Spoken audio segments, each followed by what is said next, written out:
Hey gang, I'm Fahaam, your financial freedom guru. Let's turn your dreams into billionaire success stories. Today we're diving into the fascinating yet incredibly secretive billionaire journey of Alain Wertheimer, the man behind one of the most powerful luxury brands in the world, Chanel.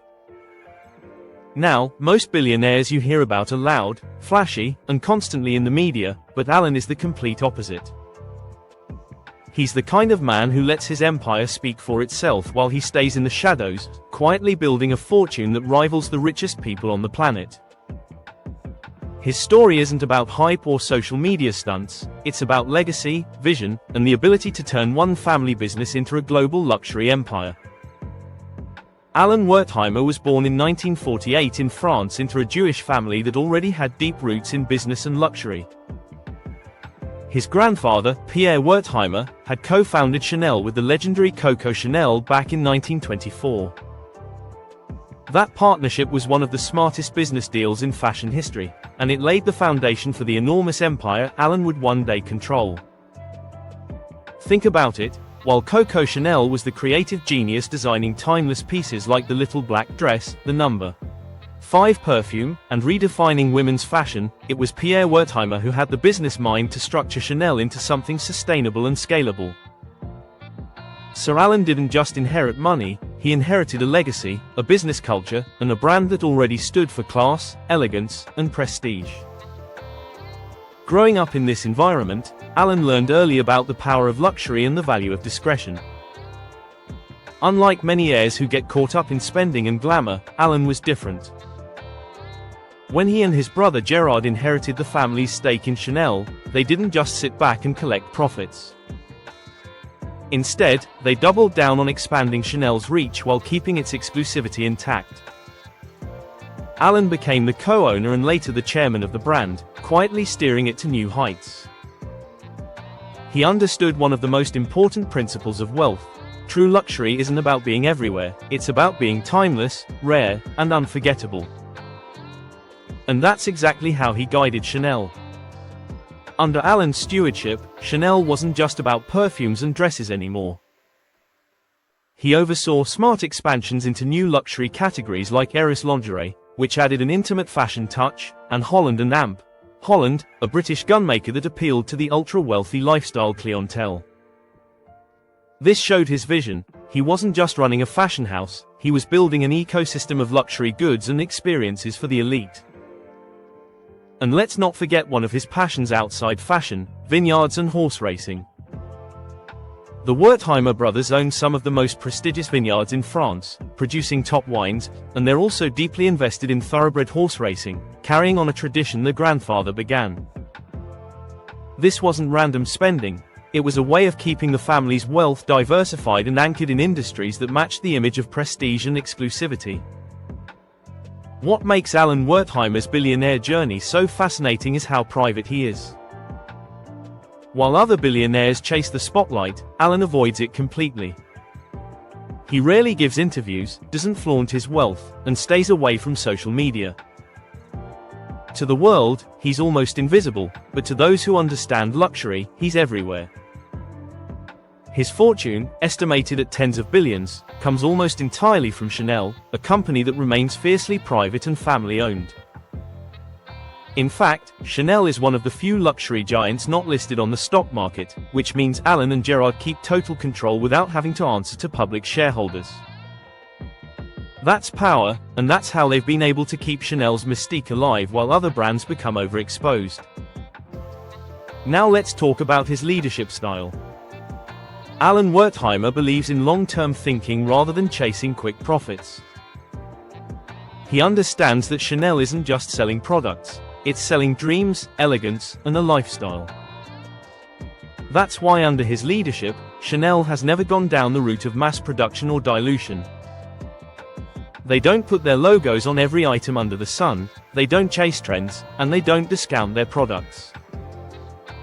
Chanel represents timeless value, and that's a direct reflection of Alain's philosophy. This is such a powerful lesson for anyone chasing financial freedom. It's not about being the loudest in the room, it's about creating something so valuable, so desirable, that people come to you. Alain mastered this by protecting the Chanel brand like a treasure, making sure it always represented exclusivity and prestige. His journey also shows how wealth can be multiplied through patience and smart expansion. When Alain took control, Chanel was already a strong brand, but he took it to the next level by hiring the right people. One of his boldest and smartest moves was hiring Karl Lagerfeld in 1983 as the creative director of Chanel. Lagerfeld reinvented the brand for a modern era while keeping its classic DNA intact. The combination of Alain's business acumen and Lagerfeld's creative genius turned Chanel into a powerhouse, not just a brand but a cultural symbol. Without Alain's willingness to trust and invest in visionaries, Chanel might have stayed stuck in its past. Instead, it became bigger, stronger, and more relevant than ever. Let's not forget that Alain Wertheimer, alongside his brother, also focused on keeping the business family driven but globally professional. They didn't micromanage, they brought in top talent to run different divisions, giving Chanel the ability to operate like a global corporation while still maintaining its family spirit. That balance is rare, but Alain understood that building an empire is never a one-man show. It requires the right team, the right vision, and the discipline to stay true to what works. Again, that's a huge lesson for anyone who wants to build lasting wealth. Success isn't just about ideas, it's about execution, and execution comes from surrounding yourself with people smarter than you in their areas. Another striking thing about Alain's billionaire journey is his approach to wealth itself. While many billionaires chase recognition, Alain and Gerard almost avoid it. They live private lives, rarely appear at glitzy events, and they don't need the validation of the public eye. Their wealth is quiet, but it's immense. They own vineyards like Chateau Rausen-Segler and Chateau Canon, producing some of the best wines in Bordeaux. They own racehorses that have competed and won at the highest levels. They expanded into high-end guns with Holland and Amp, Holland. All of these ventures match the luxury lifestyle associated with Chanel, and they strengthen the family's identity as one of the most elite in the world. Financially, Alain Wertheimer's journey proves that wealth is best preserved and multiplied when tied to something timeless. Fashion trends come and go, but brands like Chanel never die because they are built on core values of elegance, exclusivity, and quality. Alain's brilliance was in making sure Chanel never lost those values. That's why the brand today is stronger than ever, with revenues in the double-digit billions and profit margins that rival tech companies. And all of it is still privately held, which means Alain controls one of the most valuable luxury companies in the world without having to share that power.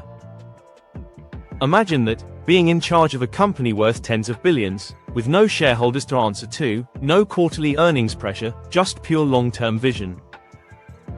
That's freedom on a billionaire level. What's even more interesting is how little is known about Alain personally. Unlike Elon Musk, Jeff Bezos, or Bernard Arnault, Alain rarely speaks publicly.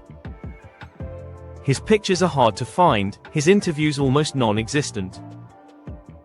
And yet, his impact is felt across the globe every time someone buys a Chanel bag, sprays Chanel No. 5, or dreams of the timeless elegance that only Chanel represents. That kind of quiet power is a different type of wealth. It's not loud, it's not showy, but it's deeply influential. So, what can we learn from Alain Wertheimer's billionaire journey? First, the power of legacy. He didn't start Chanel, but he inherited it and grew it, respecting what his grandfather built while adding his own vision. Second, the importance of privacy and exclusivity. In a world where everyone wants to overshare, Alain proved that the less people know, the more intrigued they are. Third, the lesson of long-term thinking. He never sacrificed Chanel's values for quick profits, and that discipline built a brand that's stronger now than ever. Finally, diversification. He didn't just stick with fashion, he expanded into wine, horses, and luxury experiences, strengthening the family's portfolio and ensuring wealth that isn't tied to one single industry. Alain Wertheimer may not be a household name like some billionaires, but in the world of wealth, power, and luxury, he is a giant. His journey from heir to empire builder shows us that sometimes the quietest paths lead to the loudest successes. For anyone dreaming of financial freedom, his story is a reminder that you don't always need to be in the spotlight to make an impact. Sometimes the most powerful moves are the ones made behind the scenes, with patience, vision, and unwavering belief in your brand. Alain built his fortune not with noise, but with elegance, just like the Chanel empire he commands. And that, gang, is why his billionaire journey stands as one of the most fascinating in the modern world.